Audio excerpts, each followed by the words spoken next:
구독, 알림 설정까지 부탁드립니다. 오늘도 우리 사는 이야기 찾아주셔서 감사합니다. 사연자분이 보내주신 이야기 시작해볼게요. 안녕하세요. 저는 30대 초반의 여성입니다. 부유한 집안에서 자라 평탄한 인생을 살았기에 세상의 어려움은 거의 겪어보지 못하고 성장했습니다. 좋은 대학을 나오고 괜찮은 직장을 다니고 있었고 무던한 성격으로 결혼 정년기에 친인척들을 통해 맞선이 들어오곤 했었습니다. 지금의 남편을 그때 선자리에서 만났습니다. 서글서글한 성격과 핸섬한 외모 덕에 매력을 느꼈고 그도 무척이나 적극적이었습니다. 그때만 해도 남자를 거의 사귀어보지 않았고 그저 저에게 친절하고 정성을 다하는 그 모습에 반했고 양가에서도 호의적으로 지원해 주셔서 결혼이 순조롭게 진행되었습니다. 전 행복한 신부였고 그 어떤 것도 부럽지 않았습니다. 하지만 가정을 이루고 나서 처음으로 문제가 생긴 것을 1년여가 지난 다음에 알게 되었습니다. 처음에는 믿어지지 않았습니다. 아니 믿고 싶지 않았다는 게 맞을 겁니다. 잠자리가 뜸해진 것도 모자라 늘 핸드폰을 몸에 품고 다니는 게 수상해서 결국 판도라의 상자를 열게 되었습니다. 남편의 폰에 해킹 프로그램을 깔아서 증거를 찾고 보니 저와 교제하기 전에 만났던 여자로 신혼여행지까지 따라왔던 것을 알게 되었습니다. 그렇게 끔찍한 일이 벌어질 줄 차마 예상치 못했고 정상적인 사고를 가진 사람으로서 상상하기 어려운 일이었습니다. 어떻게든 사실 확인을 처음부터 끝까지 할 필요가 있었습니다. 제 인생에 오점을 남기지 않도록 최대한 비밀을 유지하면서 작업을 해나갔습니다. 심장이 터질 것 같고 혈압이 올라서 몸이 떨리기까지 했습니다. 중매를 주도했던 친인척의 말로는 대대로 재산도 넉넉하고 현금도 적지 않다던 말과는 다르게 시부모님은 빚에 시달리고 있었고 부동산은 사기를 당해 민사소송을 진행 중이었습니다. 믿었던 남편은 외도를 아무렇지도 않게 저지르고 있고 그나마 믿었던 시댁이 빈털털이라는 것. 그 모든 것을 감추고 죄의식이 없다는 것이 더 저를 미쳐버리게 만들었습니다. 어떻게든 제자리로 돌려놓아야만 했죠. 남편과는 무조건 단판을 지어야 했습니다. 그는 저희 집 재산이 적지 않다는 것을 알고 정성을 다해 접근했던 것이고 운 좋게 결혼까지 이어진 것이라는 걸 알고 전 분노에 치를 떨었습니다. 자고 있는 남편의 모습을 보니 목을 졸라 죽이고 싶을 만큼 화가 치밀었습니다. 남편의 내연녀는 그가 다니는 회사에서 그리 멀지 않은 곳에서 필라테스 스튜디오를 운영하고 있었습니다. 전 모르는 척하고 회원으로 등록을 했습니다. 워낙 타고나길 사람을 대하는 게 유들유들한 것이 친밀감으로 회원들을 대하는 것을 보니 여러 남자 찜쪄 먹을 만큼 수단이 좋아 보였습니다.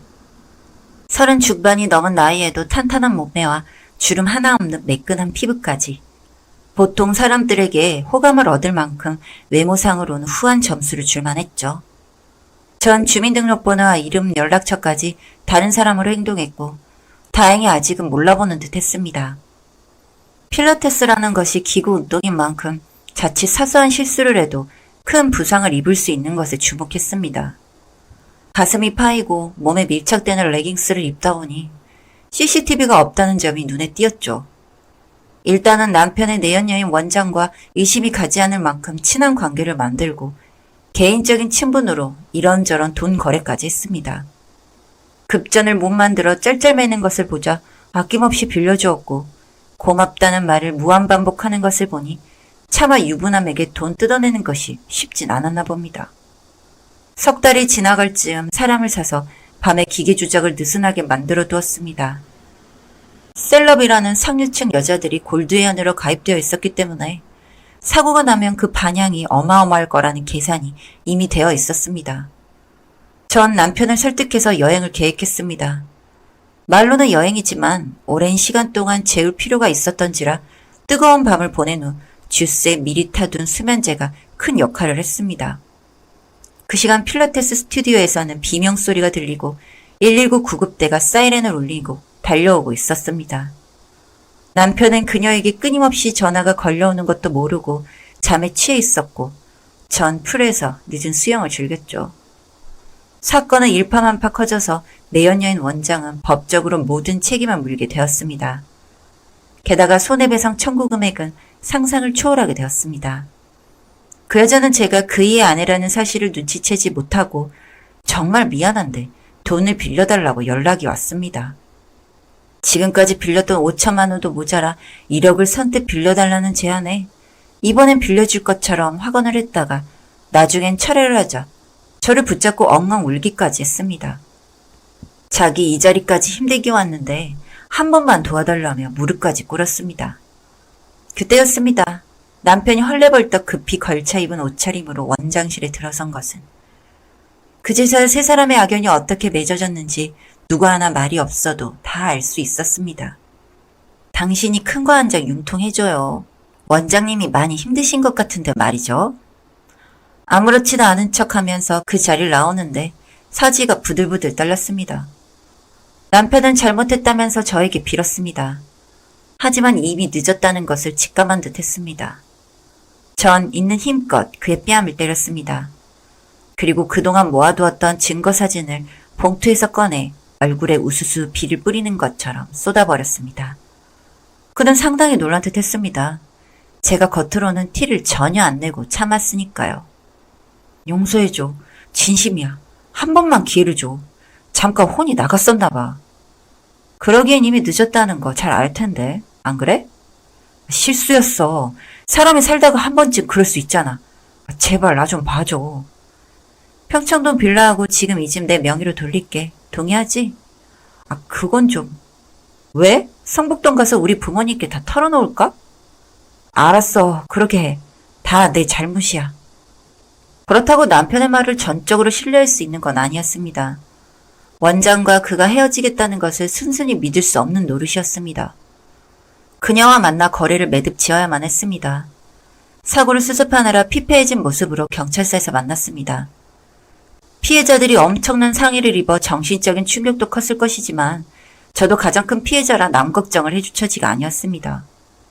미리 알고 온 거였죠? 익숙한 몸짓의 말투가 어쩐지. 그럼 가만히 앉아서 당해줬어야 되나? 내가 왜 그래야 하지? 사고나 피해 보상하는 것만으로 장고 바닥이야. 위자료 소송은 제발. 지금 뭘 착각하는 것 같은데 당신이란 여자 뭘 설득할 수 있는 권한이 없어. 그건 내가 하는 거야. 부탁이야. 그동안 짜릿하게 즐겼으면 값을 해야지. 안 그래? 그 말이 끝나자 상간녀인 원장은 통곡을 했습니다. 그렇다고 마음이 흔들릴 죄가 아니었죠. 어쨌든 두 눈에서 피눈물이 나오는 것을 봐야 끝될 거라고 했으니 이제 시작이었죠. 그 후로 남편과 그녀는 원수보다 더한 사이로 끝을 맺었고 저는 이혼소송에서 승소를 했습니다. 그동안에 있었던 돈거래는 제가 협박당해서 빌려준 것으로 마무리되었습니다. 물론 법적으로 제가 유리한 조건을 갖게 되어 그렇게 끝맺게 되었지만 제 결혼은 파경으로 끝났고 누구보다 행복할 수 있었던 전 이혼녀로 남게 되었죠. 그래도 남들에게 금슬 좋은 척 쇼윈도 부부를 사랑하는 것보다는 훨씬 나은 선택이라고 믿었습니다. 모든 재산을 정리해서 전 유학을 갔고 거기서 그동안 하고 싶었던 전공을 찾아 박사까지 마치고 돌아왔습니다. 지금은 제약사에서 임원을 맡고 있으며 항암제 신약 프로젝트를 지휘하고 있습니다. 부모님도 제 진로에 대해 무한 신뢰를 주시고 어떻게든 좋은 사람을 만나서 안정을 찾기를 원하고 계십니다. 그래서 사내 커플로 만난 저희 회사 대표와 비밀 연애를 하고 있습니다.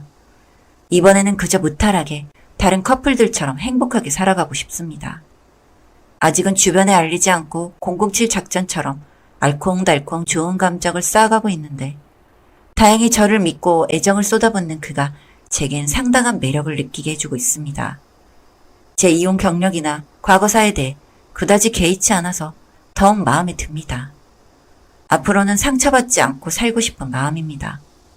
긴 글 읽어주셔서 감사드립니다.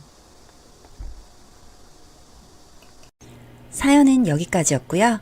우리 사는 이야기 시청해주셔서 감사합니다.